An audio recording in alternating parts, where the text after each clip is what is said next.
Nikukaribishe kwenye dakika chache sana. Ni lazima utambue, ni lazima ujifunze, ni lazima uchukue hatua madhubuti kutoka hatua moja kwenda hatua nyingine. Ukitambua kuwa ulikuwa nyuma, ni wajibu wako kuchukua hatua madhubuti ya kutoka ulipokuwa na kusimama imara zaidi, kupiga hatua mbele zaidi. Tunakaribia kusherehekea ugonjwa wa ukimwi. Tarehe 1 mwezi huo tunaomba Mungu atufikishe.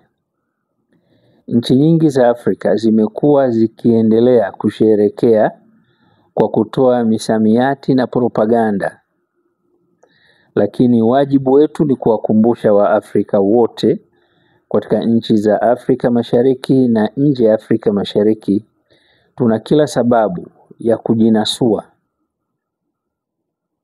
kutoka tulipokuwa tunategemea na kujitegemea wenyewe. Tusonge mbele kwa kuimarisha afya zetu. Ni wakati wetu, si wa kusema tunachojua, ni wa kuthibitisha tunachofanya, ili iwe ni msaada mkubwa kwa jamii husika, hasa wale ambao wameathirika au wameambukizwa kwa lugha nyingine na ugonjwa unaowatenza nguvu na wenye kuleta changamoto nyingi katika safari ya maisha, na wenye kupunguza kiwango cha harakati za maisha. Bado tuna mifumo. Ukigundulika ni positive, hata kama una nguvu za kufanya kazi, inawezekana ukakosa nafasi ya kwenda nchi moja kama uko nchi moja. Kwa maana kama uko ndani ya taifa lako, unataka kwenda taifa lingine, inakulazimu ule mstari uwe haupo. Ukiwepo, bado ni changamoto. Kwa tuna kila sababu ya kubadilisha mtazamo. Na si kuyasema tu mikakati, mipango, kauli, hapana. Ni wakati sasa wa kuchukua hatua, wa kuonesha kile tunachofanya kwenye jamii husika. Kusema unachojua ni jambo moja. Kuthibitisha unachofanya ni jambo muhimu zaidi katika harakati za maisha. Unaweza ukajimwambafai kwa kusema sana, lakini ukashindwa kuthibitisha unachofanya. Unaonesha kabisa ni mropokaji usiojitambua na usiotambua unachotakiwa kufanya ni nini.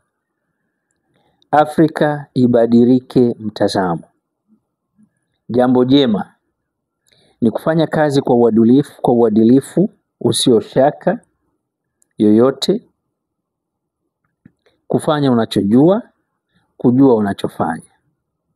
Lakini mbele kutanguliza haki, kumtanguliza Mungu wako kwa mujibu wa imani yako katika safari ya maisha yako.